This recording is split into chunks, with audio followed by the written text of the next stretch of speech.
Predizborno se javija i branitelite, podsjetува дека државата ги заборавила оние кои пред 20 години ја бранеле. После подолго време тие за своите проблеми повторно проговорија преку телевизија Стар. Никој не обраќа внимание на нас, бранителите, што беме 2001 година у рат. Значи сега, како е така е, ние сме бранители на оваа држава. Ние немаме ни еден предлог ставено у собрание да не нас нешто следува. Значи сега слушаме на вести, администраторите, не знам, по 150 евра ки зимале, не знам, по волку, не знам, по... Ние бранителите немаме ни по 15 евра. За бранителите нејасно е како досега голем дел од нив државата ги оставила без работа.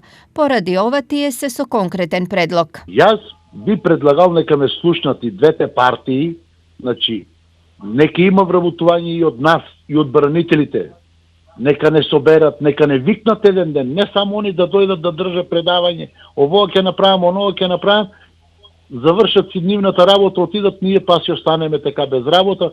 Од друга страна, единствена политичка партија која со својата статутарна определба се декларира дека ги застапува интересите на бранителите е Достоинство. Како прво не се согласувам дека бранителите никој никаде не ги споменува, барем јас ги споменувам секаде каде што можам.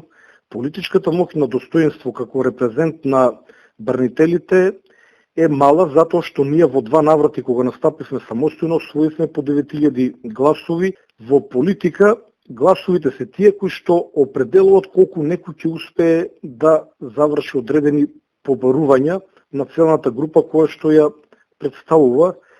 За жал, факт е дека државата во овие веќе безмалку 20 години од завршувањето на конфликтот не постапи онака како што требаше кон бранителите. Со законот за бранители кој е донесен во 2002 година, државата се обврзува да обезбеди вработување на еден член од семејството на загинат бранител.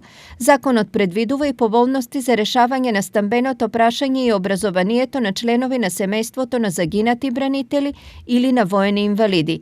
Инаку во конфликтот во 2001 година со статус бранители се стекнаа над 10.000 лица. Животот во воените дејствија го загубија 70 припадници на македонските безбедносни сили.